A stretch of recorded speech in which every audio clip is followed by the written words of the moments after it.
Great, thanks. Well, thanks for inviting me, and I've uploaded my paper to the website, and I'll just plan to talk through that. So I won't go into too much detail because you already have the paper. So basically, the paper looks at an element of Edward Said's work in Orientalism. It's kind of tucked away right at the end of his famous book, in which he presents four key dogma. Let me just share my screen now. Okay. And each of these dogma really are a way of seeing the East. And for Said, it was a way of revealing things that, and kind of as a way of hegemonically creating a Western superiority. And it was his job to kind of reveal those and show those to the world. But in my paper, I want to go a little bit further than that and argue that each of these kind of divisions between East and West, the East and West that Said points to, actually rest on important conceptual and empirical elements of substantiation that I actually want to have a look at in more detail and challenge and question, I suppose. So I've got 4 slides, and each one presents Said's original conceptualization of the dogma, each dogma, and I'll just talk through each one as I go. So let's see if we can get this to go down.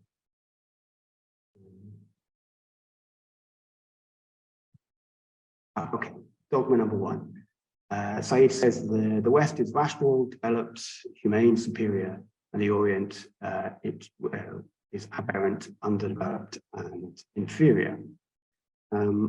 So the main basis for this, Said, is the East's inability to separate Islam from politics. There's no separation between what belongs to Caesar and what belongs to God. Said says, unlike our societies, normal societies, Islam and Middle Eastern societies are not able to separate, as we do, politics from religion. This is greatly developed in Said's follow-up work covering Islam, which he published after Orientalism. And there he argues that Islam engulfs all aspects. It is presented as engulfing all aspects of the diverse Muslim world, reducing them to a kind of malevolent and unthinking essence. That's Said's work. And so in my paper, I connect this to the literature on religious violence. I teach political violence at Manchester, so it's my interest. And in this literature on political violence, religious violence is seen as particularly dangerous because it's based on unimpugnable sources, divine sources. It's seen as sort of systems of logic and rational judgment don't really apply, and therefore adherents to the world's faiths, Muslims in particular, are seen as driven by a kind of absolutism and a zealotry and a kind of blind obedience. So therefore conflicts in this idea are not driven by politics or economics or even territory. They're about conflicting sacred versions, prophetic pronouncements, and eschatological expectations. Quoting Salinger. Not only are they caused by these kind of sacred things, they're also driven by divine kind of instructions, which therefore mean that they tend to be, in this idea, particularly violent. The political, moral, and practical constraints that may affect others, Mark-Jürgen Myers tells us, don't apply in the case of sacred violence. Islam here, of course, is seen as particularly dangerous. Richard Dawkins described it as the greatest force for evil in the world. Christopher Hitchens said Islam is the most toxic form that religion takes. And many, many studies out there assume a basic conflation between religious scriptures and values and the practice of violence. So in the Islamic world, the Quran itself determines political, economic, and social perceptions. Violence in Islamic nations almost always have an essential religious rather than political bias, we're told. And so this is what Charles Tilly calls dispositional explanations of terrorism and violence, in which there's a simple unity presented between ideas and action. And that actually comes from the Cold War and studies on communism. So there's two very profound problems with this approach. The first is that it's very difficult to define religion, as Talal Asad said a long time ago. It's identifying what constitutes a religion it is extremely challenging. If you say, for example, that God place God at the center of a belief system, this tends to exclude Buddhism, Confucianism, and Taoism. And then if you substitute a deity with a more generic concept like transcendence, then you end up having to include nationalism, fascism, Marxism as religions. Similarly, the sacred isn't also very helpful as a definitional marker, because that can include lots of worldly aspects like wealth, the nation state, the political party, and so on. And so what you end up with is really secular values, secular ideologies, not being very distinguishable from religious ideologies. And therefore, those people that kill in the name of God are not very easy to distinguish between those that kill in the name of a nation. And similarly, can be just as irrational, just as divisive and absolutist as those from the sacred violence literature. The second big problem is that the actual distinction between a religious East and a non-religious rational West isn't also sustainable. The pictures on the slide there are from a mural painted on the wall of forward operating base Warhorse in Diyala province in Iraq by American troops. And of course, America, the USA is a deeply religious society. Over half of its citizens regularly identify in surveys as born-again Christians or evangelical Christians. And this included President Bush, of course, who famously said that God told him to strike at Al-Qaeda. If studies of enlistment into the US military regularly emphasize how those identified as more religious are much more likely to join the professional army, professional armed forces. Indeed, at the level of sort of elite discourse, we find that Congressman Robert Hayes, for example, insisted that stability in Iraq ultimately depends on spreading the message of Jesus Christ. And it's believed that between 100,000 and 500,000 Arabic language Bibles were distributed by the armed forces in Iraq, who argued that the chaplaincy argued that this was not covered by Central Command's General Order Number 1, forbidding proselytization, because it was a gift. Okay, so the second of Said's dogma is what I've kind of called activism versus modernity. And here then, abstractions about the Orient, particularly those based on text, representing a classic Oriental civilization, are always preferable to direct evidence drawn from modern Oriental realities. As Mahmoud Mamdani says, except for a founding prophetic moment and some monuments, Muslims are born into a culture said to live it like destiny. Charles Selingut, for example, maintains that the scriptures, traditions, and communal life of religion all come together to make sense of and justify religious violence. Ayaan Hirsi Ali introduces her best-selling book Heretic with the opinion that Islamic violence is rooted not in social, economic, or political condition, or even in theological error, but rather in the foundational texts of Islam itself.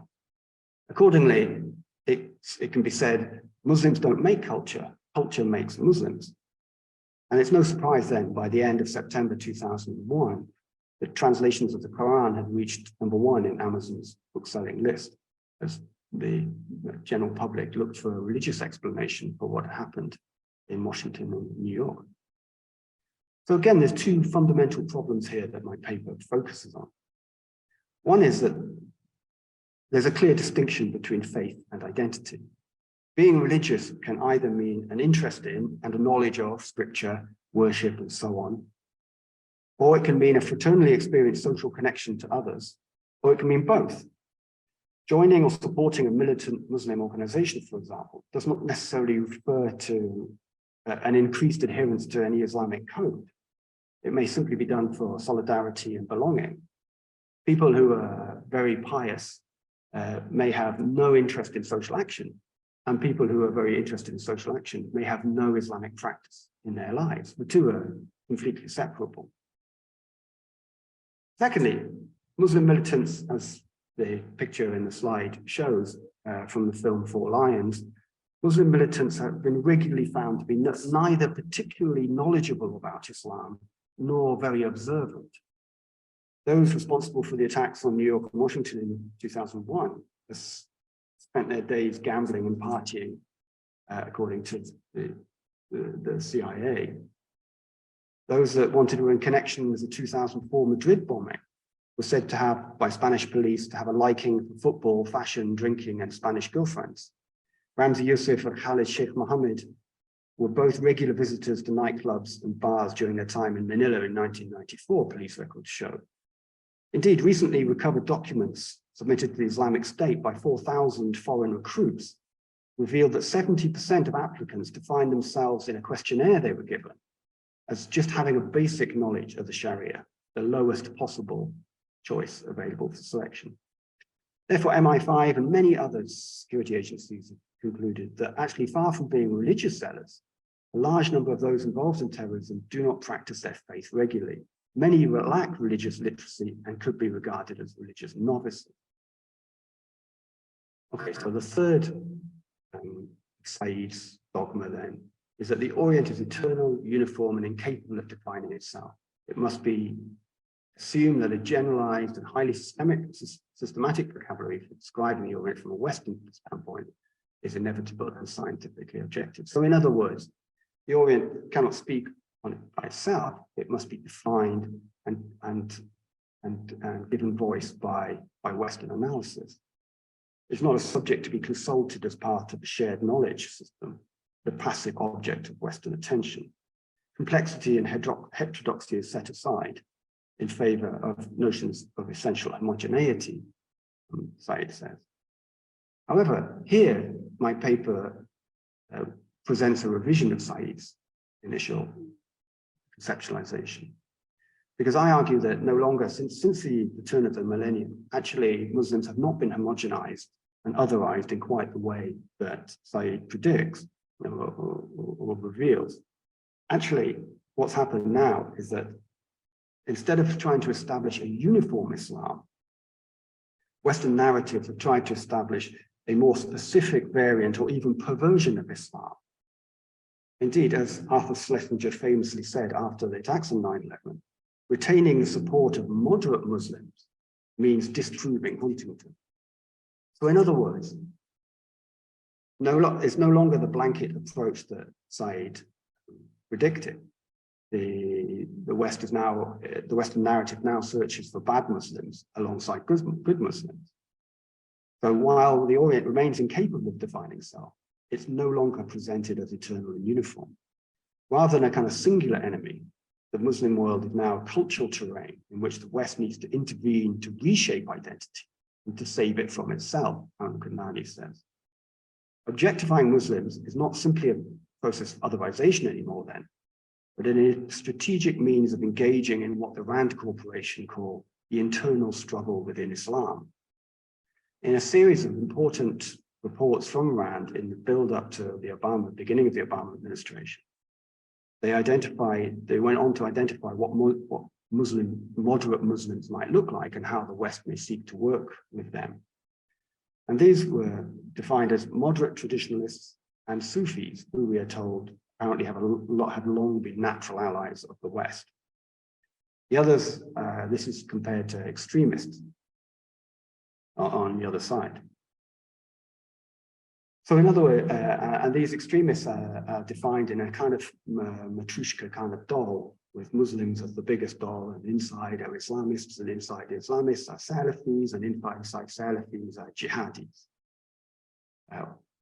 Wahhabis are also the term Wahhabi is also used alongside that.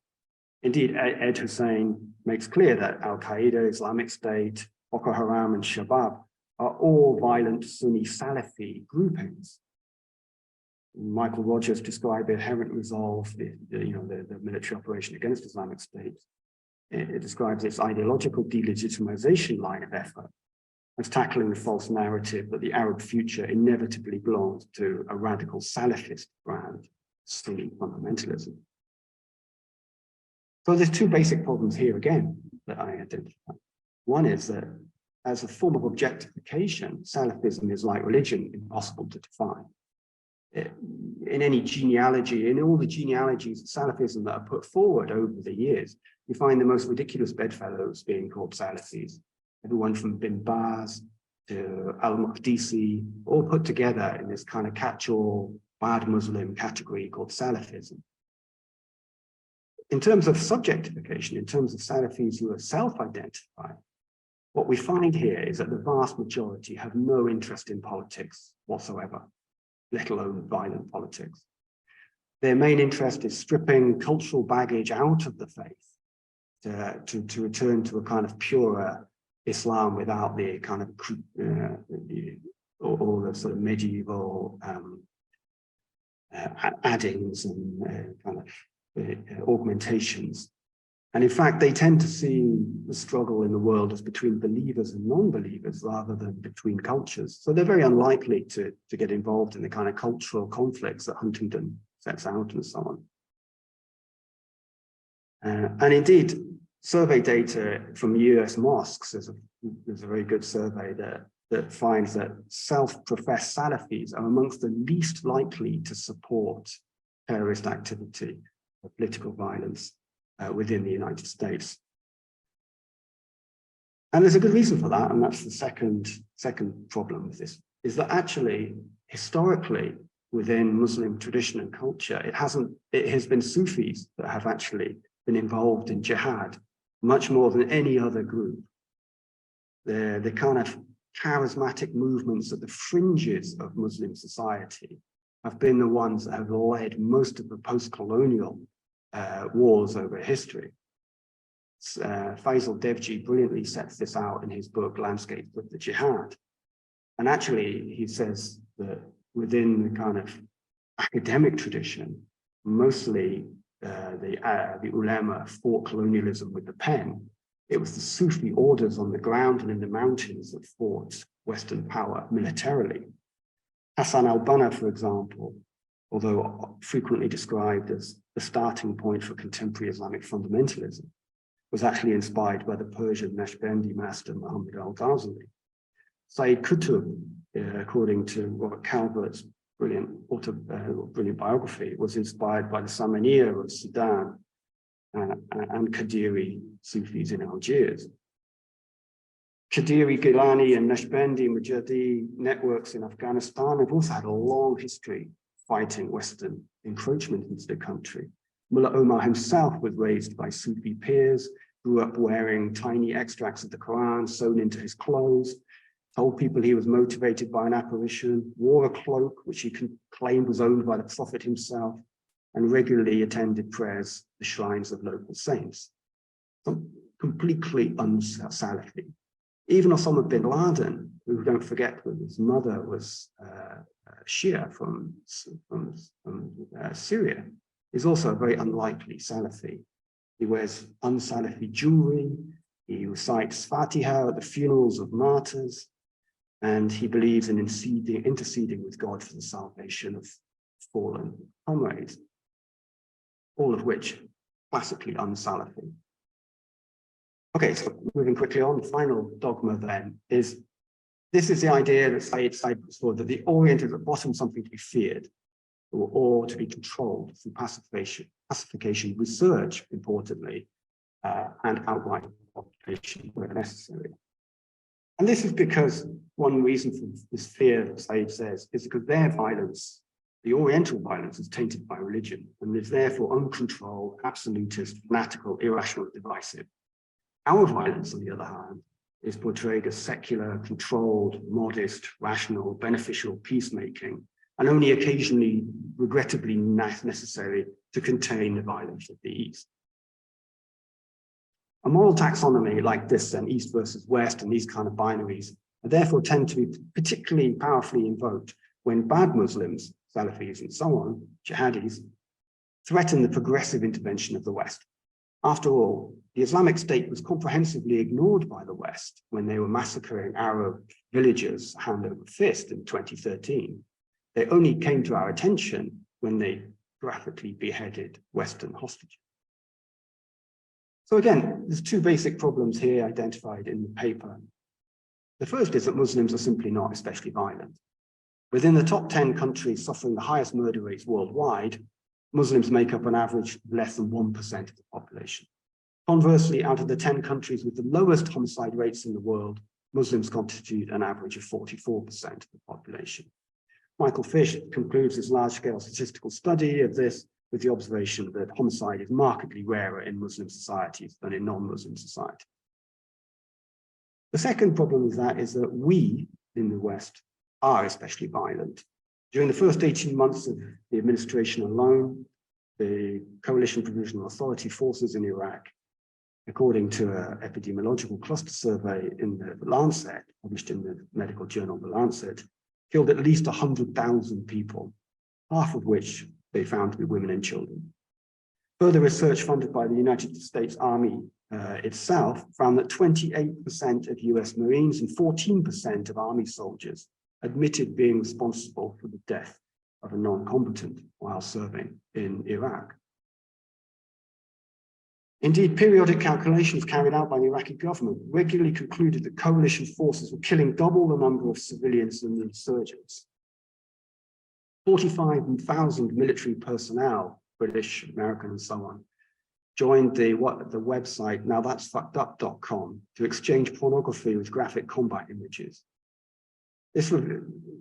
Studies also reveal systematic mutilation of Iraqi corpses by Western forces, and the 1,800 images that came out of Abu Ghraib reveal highly ritualized forms of violence, not very different, in fact, from the spectacles of humiliation and desecration sought by other belligerents like the Islamic State. Overall, then, there was certainly a widespread failure to live up to the narrative of a morally superior Western values, therefore kind of fatally undermining this binary distinction between Western moderate peacemaking and Eastern violence. Okay, so I've raced through those very quickly. Hopefully you've had a chance to read the paper and therefore makes a bit more sense. Just to conclude, I've looked at 4 key dogma here, and I've argued that they can cast light on the way that Islam and violence, the relationship between Islam and violence is viewed in the West. Whereas Said's job was to show how these binary distinctions ascribe positive and negative values with the purpose of kind of maintaining Western hegemony. Here I've gone further than that and tried to challenge each of the binary distinctions on the basis of conceptual and empirical evidence. And I guess that's where I'll conclude. Thanks for your time.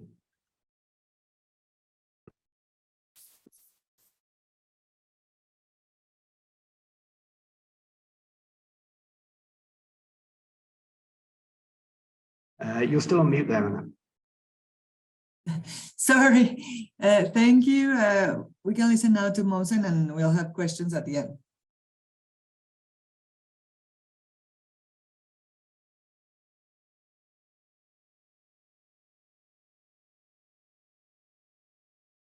Okay. Can you see my PowerPoint? Yes, we can see it. Maybe you can put it in presentation mode. Okay. Yeah. This is what I can do. Okay. Thank you so much for inviting me to this wonderful event. So, the topic of my presentation is the compatibility of human rights and Islam.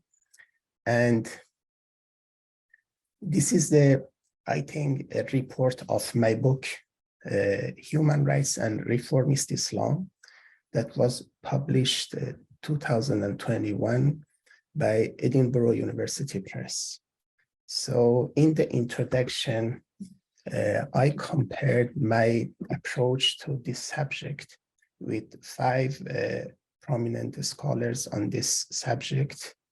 I mean Mahmoud Muhammad Taha and Abdullah Ahmed Al-Naim, Elizabeth Anmayer, Muhammad Mujtahid Shabistari, and Abdul Aziz Sashadina. For each one, I reviewed all of their writings on human rights and their position about Islam on the case of human rights. And I compared my approach with these 5 distinguished approaches, but I do not want to talk about this issue today. I focus on the essence of my point and my thesis in this book about this subject, compatibility of human rights and Islam.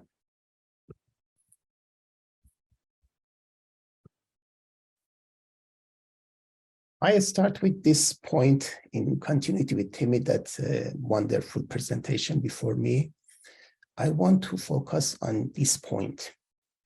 In the case of approaches, in comparing Islam with modern issues, I mean by modern issues, human rights, democracy, secularism, pluralism, and peace violence, that before me, Timmy focus on, especially on violence and Islam. I think we have at least 2 main approaches. And it's important to learn from these 2 approaches and distinguish these 2 approaches from each other. The first one, I call it reason-based analysis. I mean by reason-based analysis, something like philosophical or theological analysis.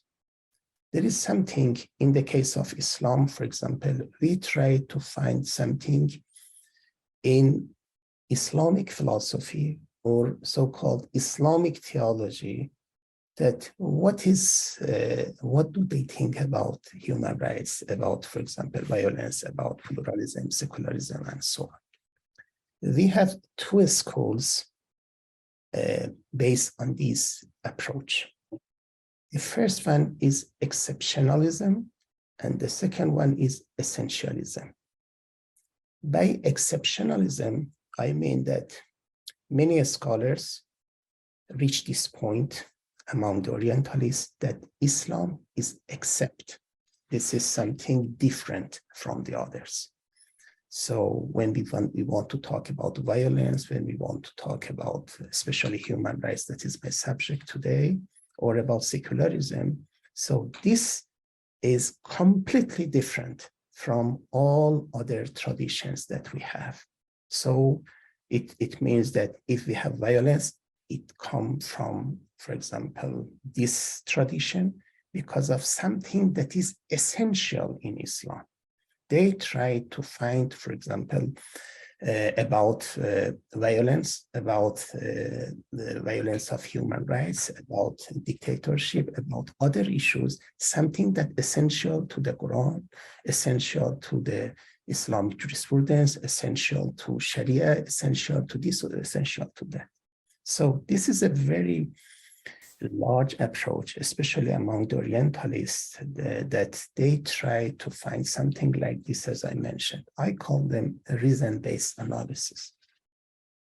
The second approach, this is cause-based analysis. By this approach, it means that we, instead of finding something wrong in the scripture or in the tradition of the Muslims, we should focus more on social, political, cultural, economic dimension of these societies. This is not something that only one factor made all of these problems. This is multi-dimensional factors, and Muslims are not different from the other communities. They have, we can find the same orders in their societies, in their politics, in their cultures, in their economics, and so on. So this second approach, I think, is more successful in analyzing what we have about this crisis or these problems that we have among the Muslims. regardless, this is about human rights, democracy, secularism, and so on. So my point, I started with this point to let you know that the second approach is more successful, and we can find more details about it. But in my book, because of several reasons, I criticized the first approach and try to show that what was mentioned in the case of the problems of human rights and Islam from theological analysis does not work. Because of it, also, I believe in the second approach, that my book is criticism of the first approach and also some conclusion very close to the second approach. My second point in this slide is also my book and also my presentation is focused on Islam, but my discussion is applicable to all Abrahamic traditions, especially Judaism. I want to say that the Muslims and Jews have the same problems and also the same conclusion. In the case of Christianity, because it was said that Islam and Judaism is more law-based and Christianity is more theological-based. Because of it, I say especially Judaism, but I think we can find the conclusion of this research or this presentation on Christianity too. So, but I focus today only on Islam without any talking about the other traditions, but this is not exclusive to Islam. We can expand it to other traditions.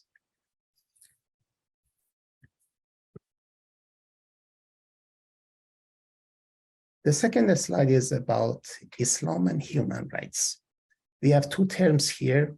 I start from the second one. When I use human rights, I mean that international human rights law that includes International Declaration of Human Rights in 1948 and other United Nations documents. So in the book, I explained all of the details about this international human rights law.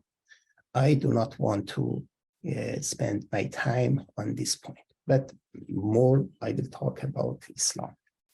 In the case of Islam, I do not start with a definition of Islam. This is well known, but I want to focus on the three different readings of Islam, because the problem that we have is not about Islam as essentially I decline it. I did not think that this is, we have a essentialist approach to Islam, but I can say that we have in reality three different readings of Islam. And I want especially to differentiate between traditionalist and fundamentalist Islam, because several times I saw that they made mistake. Many people, many scholars made mistake to mix these two approaches with each other. By traditionalist Islam, or we can call them conservative Muslims, that they're in majority. This is so important. They're in majority. I can tell that something like 90% of Muslims practically they are traditionalists. We have the same, maybe somehow the same range among the other traditions, but this is about Islam. By traditionalism, I mean that we have some Muslims, especially some Muslim scholars, that think that the understanding of the Muslims, companions of the Prophet, or the Muslim jurists about Islam, about Islamic theology, about Islamic jurisprudence, in the past work today.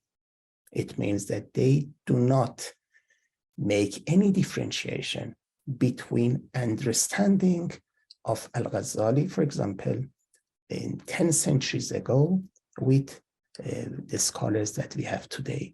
We can follow those scholars and especially their understanding for today.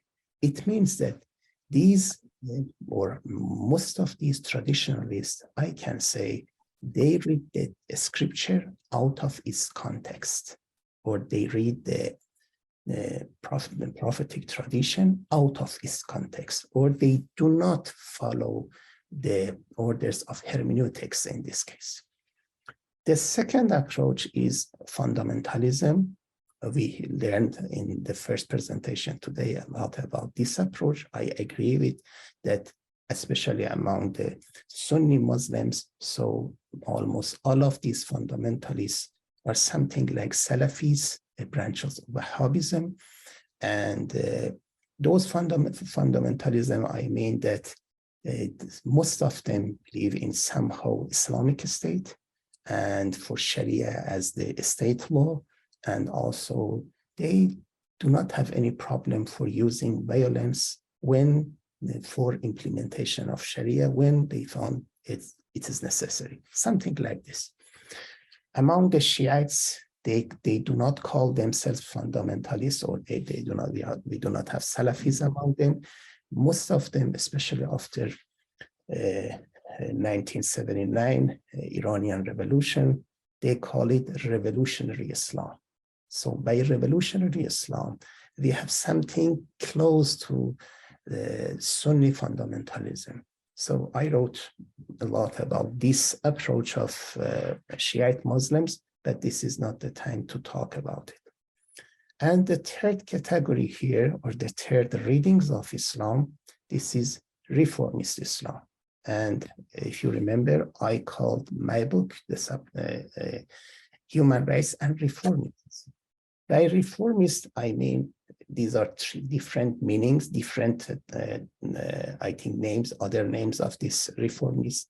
They are called modernists, they are called liberal, they are called progressive Muslims. We can find under each of these names some books, progressive Muslims or liberal Muslims or modernist Muslims. It's a spectrum. We do not have one approach among the reformists, but we can say there is something in this approach that distinguish the scholars of this approach from the other two approaches.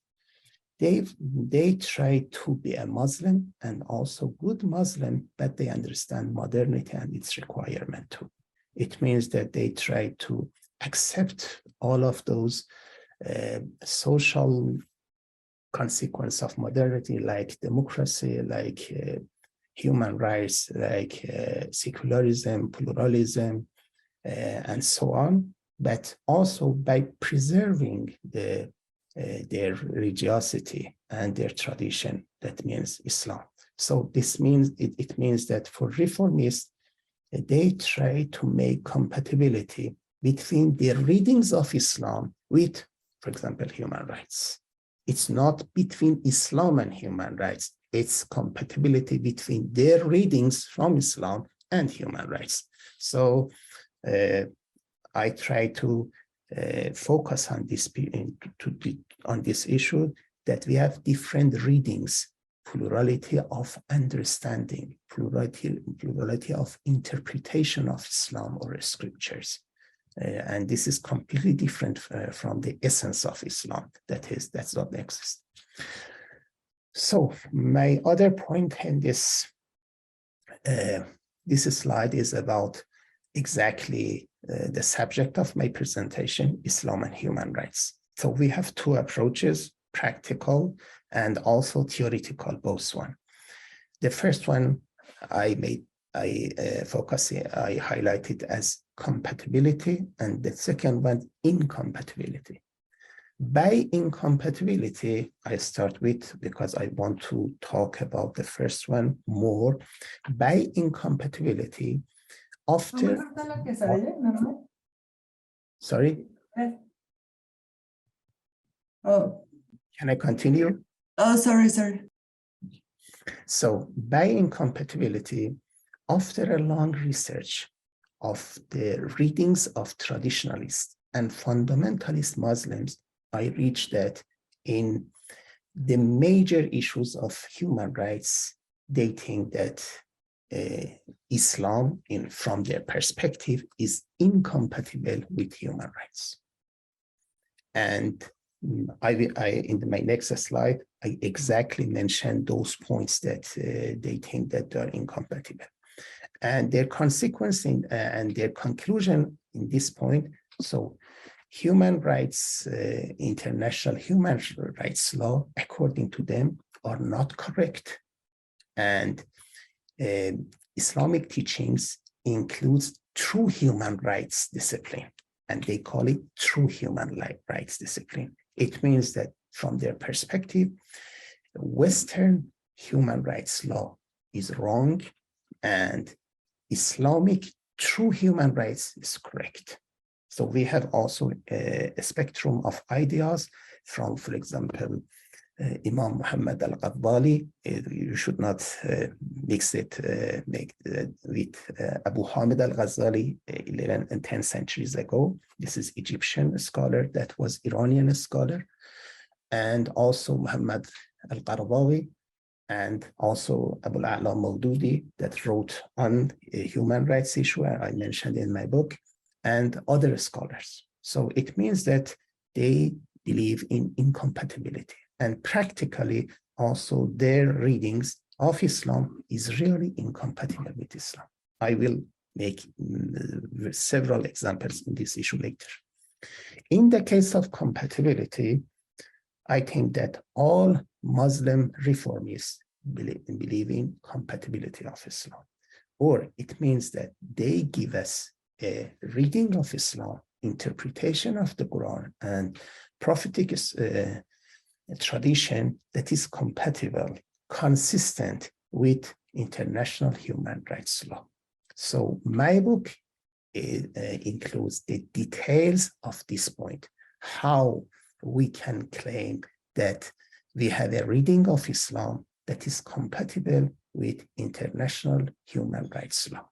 This is, I think, this is clear. My thesis is clear that, and I try to give you first the major controversial issues between traditionalist approach to Islam and human rights, and also fundamentalist Islam and human rights, and secondly about the first one, reformist Islam.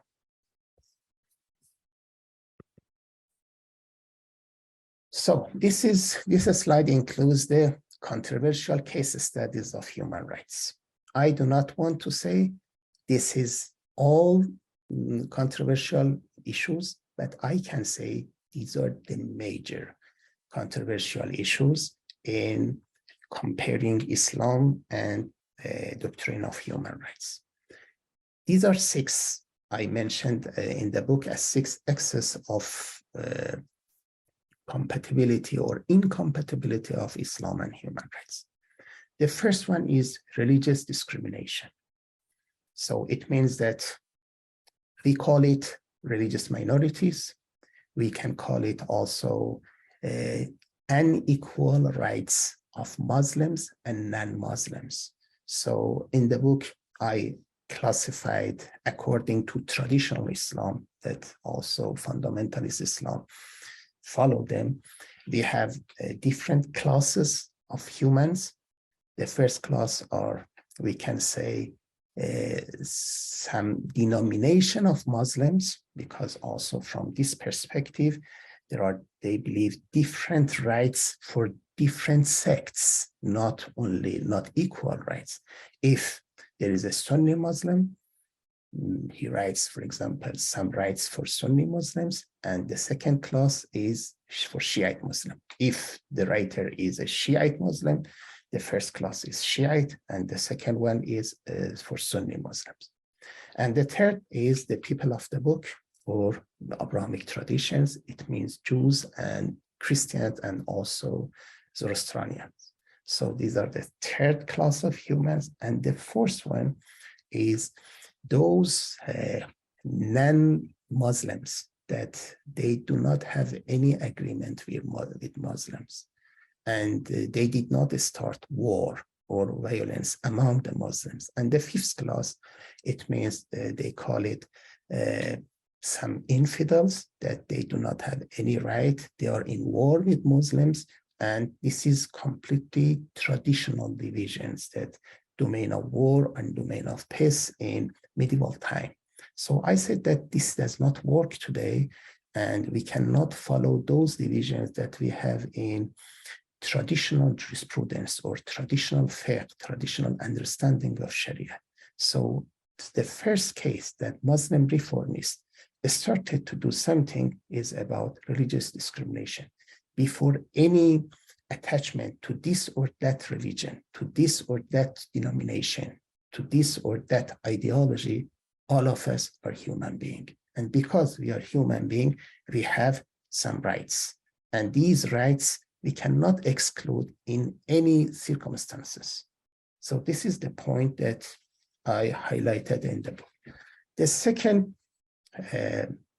case study, the second controversial case study is gender discrimination. By gender discrimination, I mean that we have equal rights for men and women. Also, physiologically or psychologically, we can say they are different, but we are talking about the rights, especially about the rights in public sphere. So there is no any authentic evidence in Islamic documents, in the scripture, in the prophetic tradition, in support of gender discrimination. I wrote several articles in supporting this issue, because this is dating that following some natural law doctrine that we have different laws for men and women, and this is completely natural according to their perspective. I mentioned this is not acceptable, and we should follow egalitarian approach in this case. In the case of the third one, slavery, also practically we do not slaves, or it was said we do not the slaves today, but in all of these documents we have something about slavery, because in all Abrahamic scriptures we have something about slavery, and we should talk about it. Should we accept it, or if it is something belong to the past, not to the present?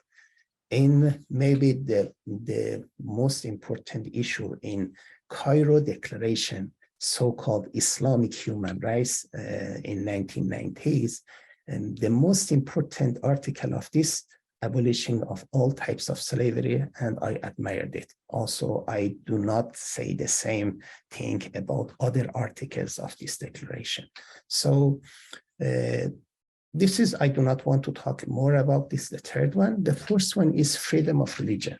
So freedom of religion, it means that we can talk, we can practice, we can also take our back to practicing religion, but it depends on us. This is voluntary. We cannot have any law in this world for punishing someone who does not practice religion.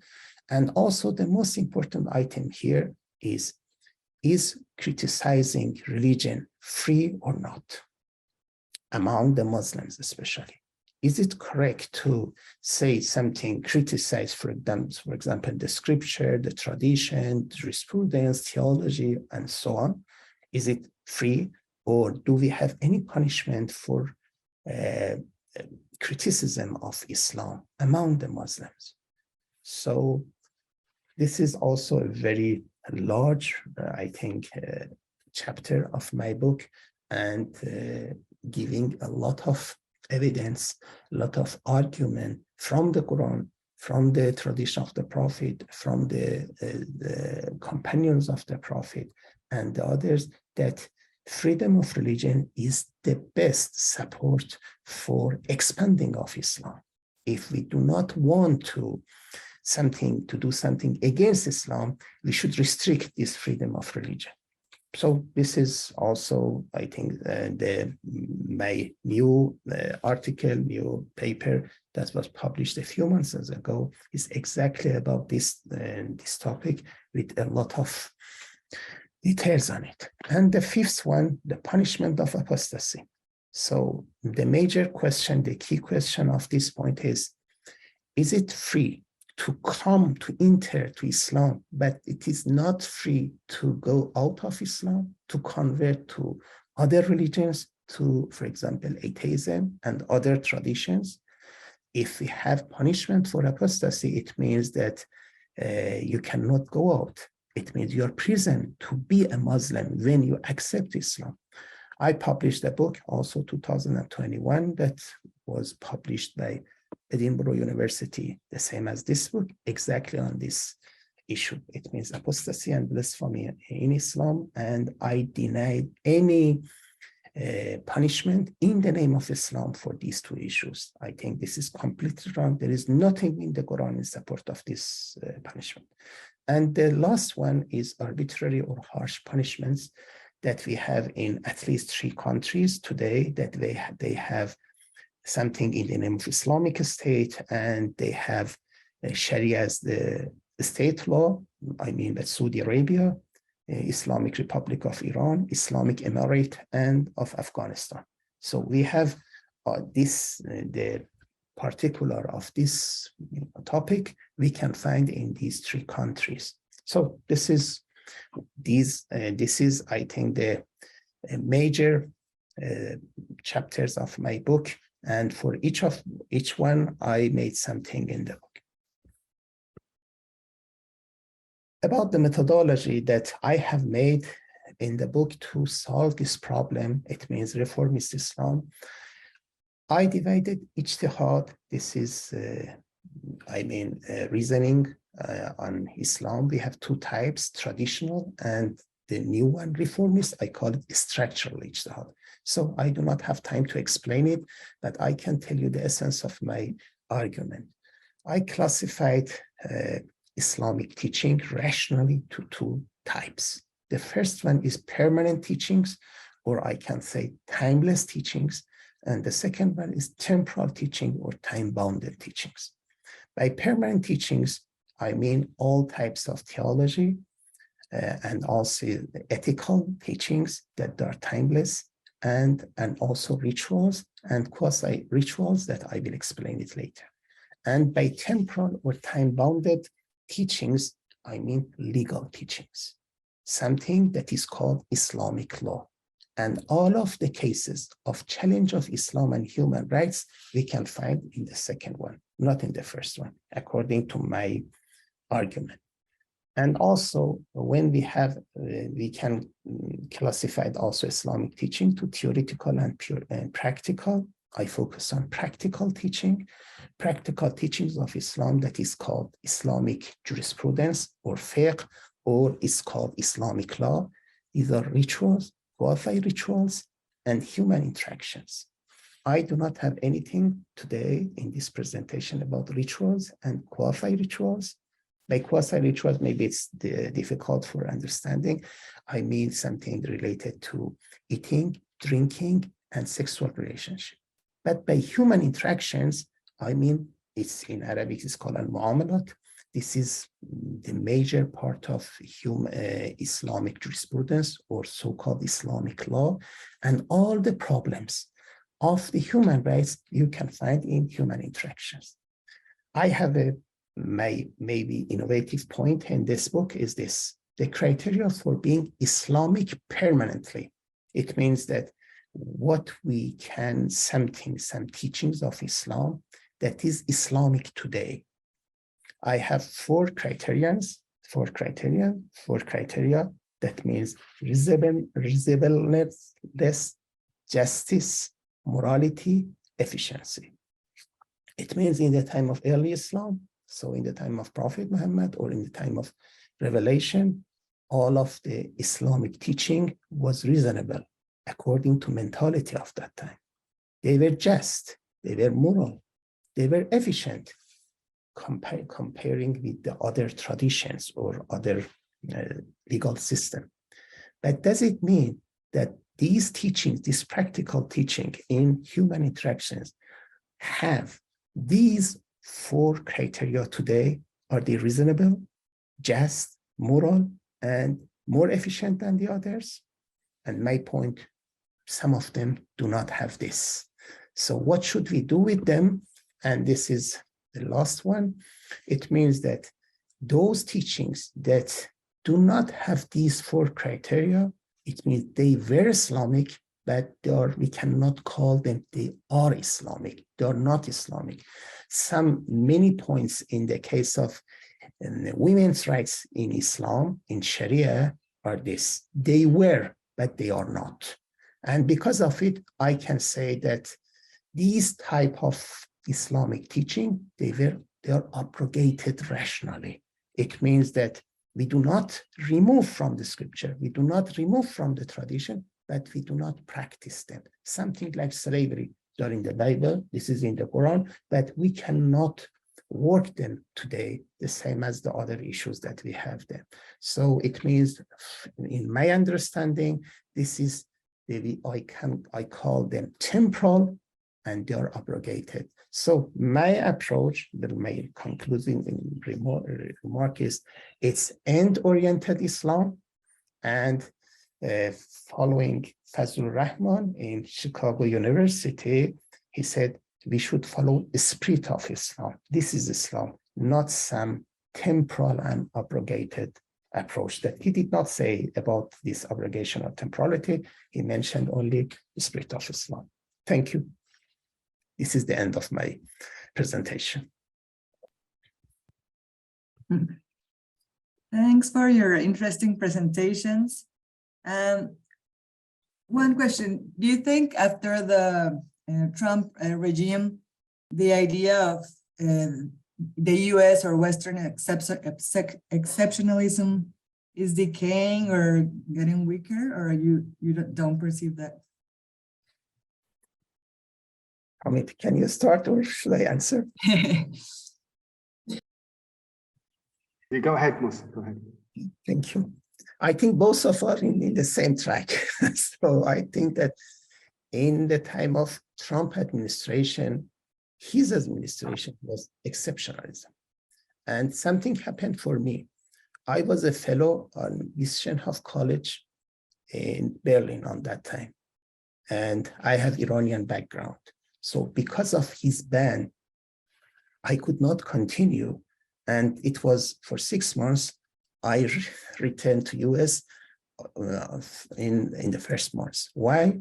Because of this ban that he made for major Muslim countries, 6 countries that most of them are Muslim. Because you are Muslims, it's ought to be the terrorist. So I think this is, I'm sorry, this is a crazy approach that because you belong to this tradition or that tradition, you are terrorist or you are violent or so on. So yes, I completely believe that, absolutely believe that his administration was exceptionalist approach.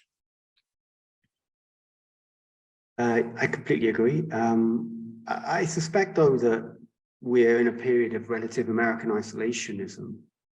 If the USA is the kind of leader of the Western bloc, and therefore the kind of period of exceptionalism is somehow maybe being less projected overseas as it was. I mean, you think of the immediate events at the beginning of the millennium. You know, it's hard to imagine the USA invading another sovereign state and subjecting it to 10 years of colonial administration anytime soon. It went so badly in Iraq for the British and for the coalition forces. It was perhaps the biggest military disaster since the Dardanelles. Afghanistan is hard to see any more favorably, given that we were told, especially in Britain, that all our sons would be killed in order to keep the Taliban out of power, and that's why they were recruited and died in Afghanistan. And you know, now we hear that there was a deal done between the Taliban and the Western powers to keep the Haqqani network out of power, to get ISIS-K kind of a bit more repressed, and in return they would be allowed to run the country. So again, it's hard to see that as anything else than an utter military defeat for Western powers. So in terms of exceptionalism, I'm sure the narrative continues in various forms, either in the Obama form of not having any confessional monikers, talking about extremism rather than Islamic fundamentalism, appointing Muslims to prominent positions within the administration, that Obama did, or the more pugnacious kind of populist approach of Trump, which, as a result, many suffered like Muslim. But both of those sides of that coin still maintain the same idea of Western superiority. In my view, Obama, don't forget, set new records in firing Hellfire missiles at people he didn't like. Terror Tuesdays, he would get pizza into the White House and go through the kill list for the next week. It's very hard to see him as a kind of progressive or in any way a change to established norms of militarized Western exceptionalism.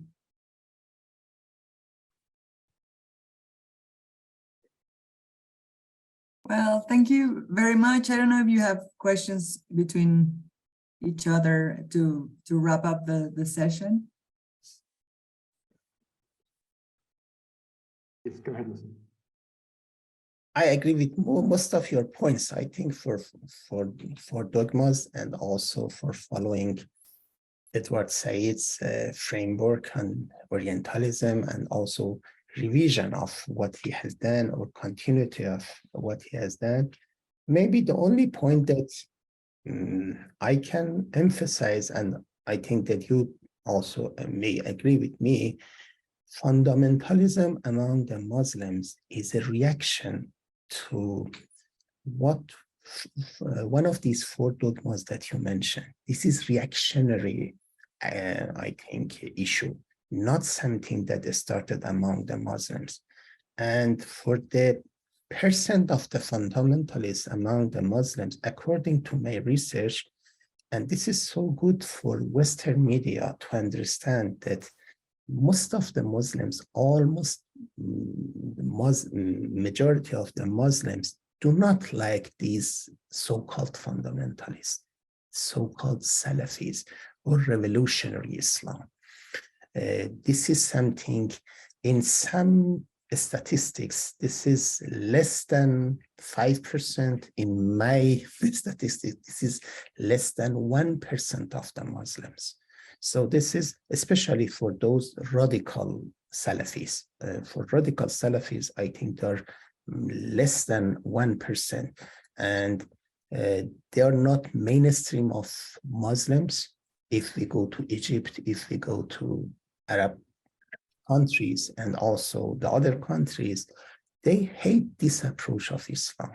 And also, according to Pew Research Center, when we, all of their research, we can find the majority of the Muslims are against this understanding of Islam. This is only something that I can add, but all of the theoretical points that you made, I think I agree with him. This is something like a comment, but not a question. Thank you. But it's up to you to tell something. Yeah. We have a question from. Sorry, no, I'll give way to the floor. I've talked to them. Yeah, please. Any questions from the floor would be great. Thanks for the. They're asking. Ed Webb is asking, what is the main source of the problematic elements of the Cairo Declaration? Is it the involvement of self-interested states seeking to harness transcendent principles to temporal interests?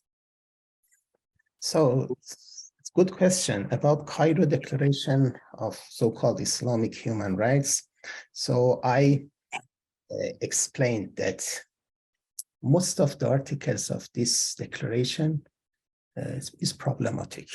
It means they did not accept egalitarian approach to gender issue. So they somehow played with the words that we regard the dignity of human being, dignity of the women, but they did not mention something about egalitarian rights or equal rights of the men and women. And also the same thing, they did not confess the equal rights for Muslims and non-Muslims. So it means that as a Muslim, if I want to choose one between International Declaration of Human Rights and Cairo Declaration of so-called Islamic human rights, I will choose the United Nations Declaration, not this one. This declaration was produced by the foreign ministers of Muslim majority countries that almost all of them are conservatives or traditionalists. They are not good representatives of Muslims. This is very clearly, it means they did not come to the power by democratic procedures. Almost all of them, according to all of these documents that we have, they are dictators. So in the table of democracy, these countries are in the lowest ranking among many countries in the world. So because of it, I think what Elizabeth Ann Meyer made in her book in the name of Islam and Human Rights, and she focused on this declaration and other declarations in the name of Islamic. I criticize her, okay, please at this point, this is conservative Islam. This is not Islam. They are not good representative of all Muslims. So for more details, you can go and read this chapter of my book on criticism of Cairo Declaration and other so-called Islamic Declaration of Human Rights. This is not the only one. This is the most famous one. And also I added something in the constitution of Muslim majority countries. One is Saudi Arabia, the other one is these documents that we have from Afghanistan, Taliban of Afghanistan, and the other one is the Constitution of Islamic Republic of Iran, 1979 and 1989, the revised one. And also two interesting issues, those constitution of Iraq in the time of invasion by US and also Afghanistan in the time of invasion by US, both of them I criticize from this point. They're not far from the Saudi Arabia or Iran constitutions perspective in regard of human rights.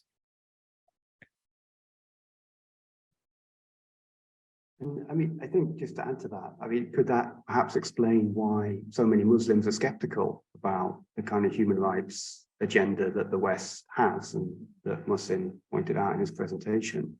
On the one hand, you've got the European Union lecturing Turkey and other countries about human rights observance, and on the other hand, its border agency Frontex pushes back small boats out of port into the sea full of refugees so that they can drown in the Mediterranean. This is part of a long history of hypocrisy between the West and the East, in which Western values are projected as superior, whereas they, of course, don't live up to those. We don't live up to those ourselves within the West. So in that sense, why should Muslims believe in a Western narrative of human rights, given the kind of completely partial way it's applied? Don't forget the USA refused to sign up to any kind of observance, human rights observance over its forces in Iraq. It used extensive, like Britain, it used private military contractors that weren't subject to any kind of command and control structures for the first part of the occupation, et cetera, et cetera. Where was the international human rights law then in Abu Ghraib, et cetera? We have to close the session, but it's a very interesting discussion. I guess with no easy solutions. Thank you for your presentations. I hope you enjoyed. Time for any audience questions or no? Oh, we already read the question that was there. Oh, well, they gave me a microphone, but that's fine if there's no time. Oh, you wanted to ask something? Yeah, if that's okay. Oh. We Thanks. are out of time, but if you do it really quickly. Sure. Well, to the second speaker, I just want to apologize as an American that you got treated that way, and that means anything, I voted for Hillary, and I'm very sorry that you went through that. But I appreciate your thought process with everything in terms of discussing reform versus traditionalists and all that. And there obviously is some level of compatibility within Islam for new ways of thinking and new ways of approaching these topics. And I really appreciate your ideas specifically. But my question is kind of as you yourself describe, you look at the different governments for Muslim majority populations and countries around the world. And we're having this discussion here. You're an academic based in the West. But it doesn't seem like there's much traction for any of these reform movements in actual Muslim majority countries. And I'm just wondering how you see the future of the reform movement when it's mainly based in the West, or it's mainly allowed to breathe and express itself outside of Muslim majority countries, but that inside, you would have a lot more difficulty even just giving your presentation in a lot of these cases. So I'm just wondering how you see progress in terms of the reform movement being able to eventually succeed at some point, how you see that playing out. So thank you for your good question. Very briefly, so we have a very deep protest in recent Iran. It means exactly it started with human rights of the women about their dressing. And today, I can tell you, Iranian women impose their intention to come and wail in the streets of Tehran and major cities of Iran. This is something that it did not happen before. So it means that I'm so optimistic about the future of reformist Islam. I think the future belongs to this. So today, only one example, more than 85% of Iranians dislike the regime. I think if we go to other countries and we have some type of freedom, maybe we reach the same conclusion. So it means that maybe in not close future, but in future, we have better regime of human rights and also democracy among the Muslims. I have another presentation in other event, especially on this point.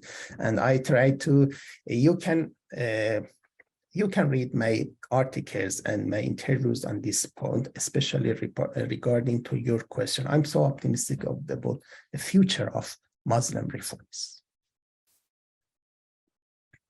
Thank you. Yeah, I mean, for those brave Muslim women in Iran, if only Russian men were as brave as them. I was telling a friend recently. So thank you for pointing that out. Thank you. Thank you for your question, and sorry for not giving you the microphone. We can't see you from here, but thank you for the presentation, and have a great day. Thank you. Bye. Thank you.